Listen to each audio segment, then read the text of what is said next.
SFIO അന്വേഷണ ഉത്തരവിനെതിരായുള്ള എക്സാലോജിക് കമ്പനിയുടെ അപ്പീലിൽ കർണാടക ഹൈക്കോടതി നോട്ടീസ് അയച്ചു.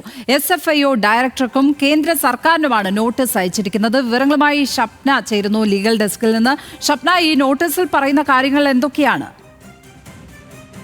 ലക്ഷ്മി, SFIO അന്വേഷണം ചോദ്യം ചെയ്ത് മുഖ്യമന്ത്രിയുടെ മകൾ ഡയറക്ടറായ എക്സാലോജിക് കമ്പനിയാണ് കർണാടക ഹൈക്കോടതിയെ സമീപിച്ചത്.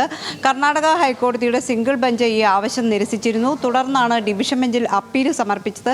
ഇന്നിപ്പോൾ SFIO അന്വേഷണത്തിൻ്റെ നടപടികൾ നിർത്തിവെക്കണം, അതിൽ സ്റ്റേ അനുവദിക്കണം എന്നൊരാവശ്യം ഉന്നയിച്ചിരുന്നു. എന്നാൽ അത്തരം ഒരു ഇടക്കാല ആവശ്യം അനുവദിക്കാൻ പറ്റില്ല എന്ന് ഡിവിഷൻ ബെഞ്ച് പറഞ്ഞു. പക്ഷേ ഇതുമായി ബന്ധപ്പെട്ടിട്ടുള്ള നിയമവിരുദ്ധമായ നടപടികൾ ഉണ്ടായിട്ടുണ്ട് എന്ന് ഹർജിക്കാർ ആരോപിച്ചതിനെ തുടർന്ന് കേന്ദ്ര സർക്കാരിന് നോട്ടീസ് അയക്കാൻ കോടതി ഉത്തരവായിട്ടുണ്ട്. അതോടൊപ്പം തന്നെ SFIOയ്ക്കും നോട്ടീസ് അയച്ചിട്ടുണ്ട്. ഡിസംബറിൽ ഈ ഹർജി വീണ്ടും പരിഗണിക്കാമെന്ന് കോടതി വ്യക്തമാക്കിയിട്ടുണ്ട്.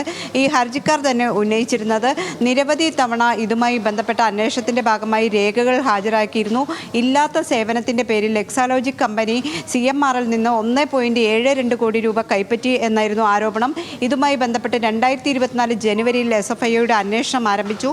ഈ അന്വേഷണത്തെ തുടർന്ന് എല്ലാ രേഖകളും ഹാജരാക്കി. പിന്നീടും ഇതുമായി ബന്ധപ്പെട്ട് നിരവധി രേഖകൾ വേണം, അല്ലെങ്കിൽ ഇതുമായി ബന്ധപ്പെട്ട് അന്വേഷണം നടത്തുന്നു എന്ന രീതിയിൽ SFIO പ്രവർത്തിക്കുന്നു. ഇത് തടയണം എന്നൊരാവശ്യമായിരുന്നു ഹർജിക്കാർ ഉന്നയിച്ചിരുന്നത്. ഏതായാലും സ്റ്റേ ചെയ്യണം എന്നൊരാവശ്യം ഇപ്പോൾ നിരസിച്ചിരിക്കുന്നു. തുടർന്ന് ഇതിൽ വാദം വിശദമായി കേൾക്കാമെന്നാണ് ഡിവിഷൻ ബെഞ്ച് വ്യക്തമാക്കിയത്. ശരി, ഷപ്നയാണ് ലീഗൽ ഡെസ്കിൽ നിന്ന് വിവരങ്ങൾ പങ്കുവച്ചത്.